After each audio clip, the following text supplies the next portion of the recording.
Et on va parler du Burundi ce soir. Depuis 2015, selon les Nations Unies, le pays vit dans la terreur. Merci Aline Denzako d'être avec nous. Vous êtes la commissaire chargée des droits humains et des réfugiés au sein du CNARED, la plateforme de l'opposition burundaise en exil. D'abord, quel regard portez-vous aujourd'hui sur votre pays, vous qui vivez à Dakar?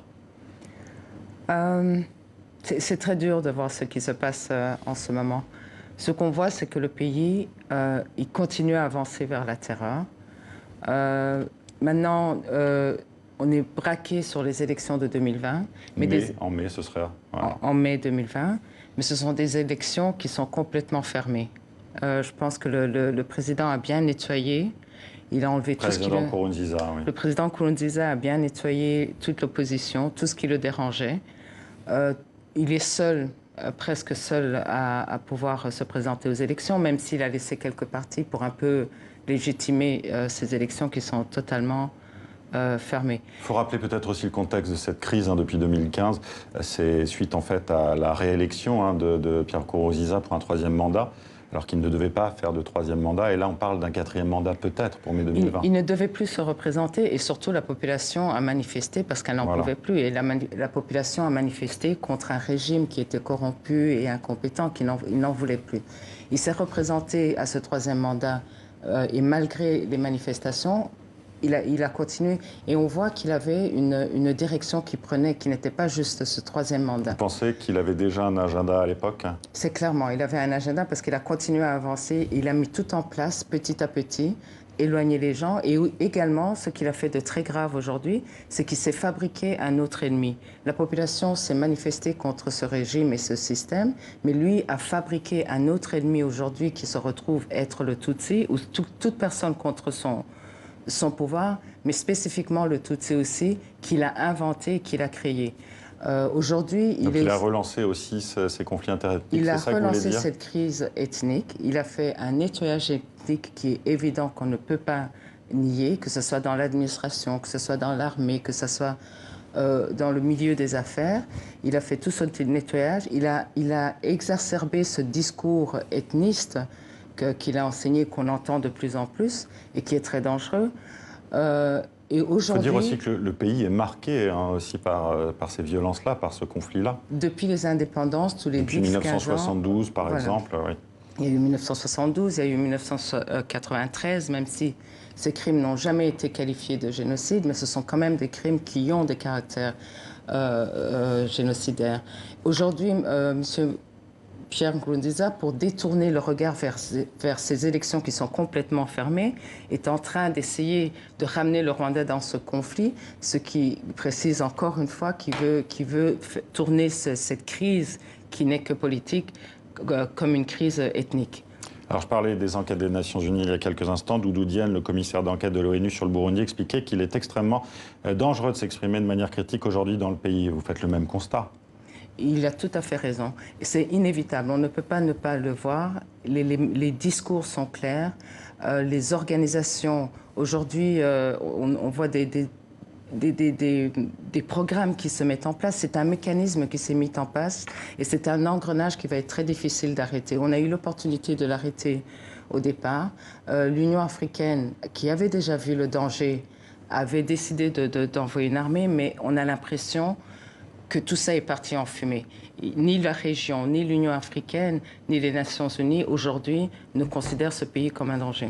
Fin octobre, l'émissaire de l'ONU, pourtant, pour le Burundi, a quitté ses fonctions. Le Burkinabé Michel Kafando, qui a déploré la montée de l'intolérance politique. C'est un signe aussi de voir justement le départ de Michel Kafando. Est-ce que vous l'avez rencontré, vous lui avez parlé? Je l'ai rencontré au début de son mandat. Et déjà à l'époque, on en parlait. Malheureusement, on ne l'a plus rencontré après, mais les rapports qu'il faisait étaient exacts, qui se basaient aussi sur la commission d'enquête. Mais les messages qu'on reçoit aussi des Nations Unies nous mettent un peu dans la confusion. Il y a eu de nombreux rapports, c'est depuis 3 ans justement, qui dénoncent aussi toute cette montée de la terreur et de la peur. Il le démontre et le dernier rapport montre bien qu'il y a un risque de crime de masse. Mais le problème, c'est qu'après ce rapport, on a reçu au Burundi la visite d'un haut fonctionnaire des Nations Unies, Madame Bintou, qui est allée, qui a passé une semaine, et qui déclare qu'à l'unanimité, qu'elle a rencontré tout le monde et qu'à l'unanimité, il y a la paix au Burundi. Ça a créé la confusion et on ne comprend pas ce que cette communauté internationale essaie de dire. Qu'est-ce que vous attendez, vous qui faites partie de cette plateforme de l'opposition en exil? Nous ne pourrons jamais accepter que ces élections se passent comme si de rien n'était. Bien sûr qu'il y aura ces élections. La population n'a pas le choix parce que c'est obligatoire. S'ils n'y vont pas, la milice est derrière eux, ils vont aller vers les élections.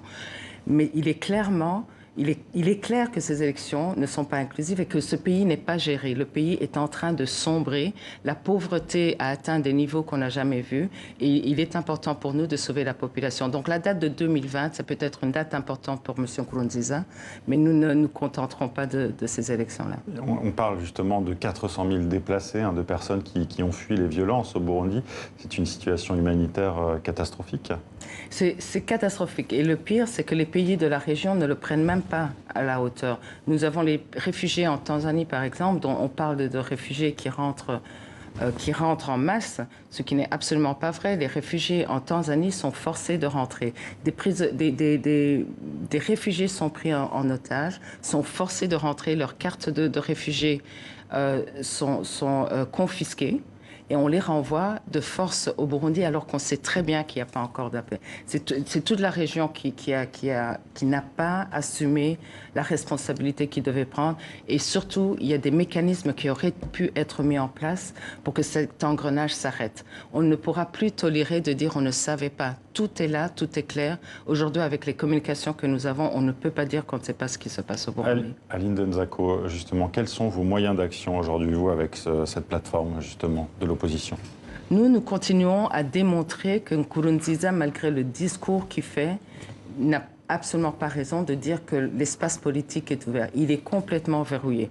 Nous avons tout fait. Nous avons accepté de négocier certes des conditions minimum, mais nous voulions participer à ces élections. Le résultat, il n'en veut pas. Il veut sélectionner parmi les opposants, les personnes qui pourraient lui faire face. Il refuse d'ouvrir cet espace, tout est fermé. Nous sommes prêts jusqu'à aujourd'hui à négocier des conditions pour aller dans ces élections. Il y a un minimum qu'il faudrait. Il faudrait quand même une commission électorale qui est assez ouverte. Nous voulons voir la presse encore. Il y a quelques semaines, vous êtes au courant des journalistes qui ont juste voulu faire leur travail ont été arrêtés. Diwachu, oui, tout à fait. Diwachu, voilà. 4 journalistes en prison. Qui sont toujours en prison. Il n'y a aucune raison atteinte à la sécurité nationale parce qu'ils ont voulu informer. C'est un peu gros. Donc cet espace doit être ouvert. Sinon, ce sera des élections fermées et juste pour Nkurunziza. Vous avez une place peut-être un peu à part, vous, dans ce pays. Pour les téléspectateurs qui ne le savent pas, vous êtes la petite fille du roi Mambutsa IV. Est-ce que ça vous donne peut-être une place particulière parce que vous n'êtes ni Hutu ni Tutsi? Peut-être une place intermédiaire, peut-être aussi un lien possible? C'est possible, mais j'ai l'impression quand je me retrouve avec mes compatriotes, je ne me sens pas plus Hutu ou Tutsi. Je me sens d'ailleurs les deux parfois. Je me sens... Donc peut-être que ça me donne une certaine facilité pour parler à tout le monde. Je suis absolument contre toute injustice, mais je n'arrive pas à prendre parti à partir du moment où c'est injuste. Je ne suis ni de l'un et de l'autre ou reconnue par l'un et les autres. Vous avez lancé votre propre association depuis 2017, Mémoire commune, avenir commun. Beate Klarsfeld y participe. Quel est l'objectif de cette association ? Nous avons comme but de créer un lieu de mémoire, mais à vocation éducationnelle. Tous ces crimes qui se répètent tous les 10 ans, nous n'en pouvons plus. Il faut que ça cesse. Nous travaillons en collaboration aussi avec le camp d'Émile, qui a fait un travail extraordinaire avec des scientifiques. Nous allons essayer de faire le même travail pour le Burundi, pour montrer les mécanismes qui mènent vers ces crimes de masse. Parce qu'on peut toujours blâmer les politiciens, mais à un moment donné, nous sommes aussi responsables de ce qui arrive. Et ce que nous allons essayer, c'est de travailler avec des scientifiques. On travaille aussi avec le professeur Anne Bazin, qui est à Sciences Po Lille, qui mettra en place une cellule, un comité de scientifiques pour travailler avec les Burundais et ensemble réécrire notre histoire, pas celle qu'on nous raconte toujours et qui nous remettent dans les mêmes problèmes. On aura ce lieu de mémoire et surtout, on ira vers la population pour expliquer comment ces mécanismes se mettent en place et essayer de résister avant qu'il ne soit trop tard. On ne veut plus on veut essayer d'éviter la prochaine crise. Parce que même les solutions que nous allons trouver encore aujourd'hui seront provisoires, mais nous allons tout faire pour essayer d'éviter la prochaine crise. Merci Aline Danzako d'être venue témoigner sur notre plateau. Merci d'avoir été avec nous. Merci à vous.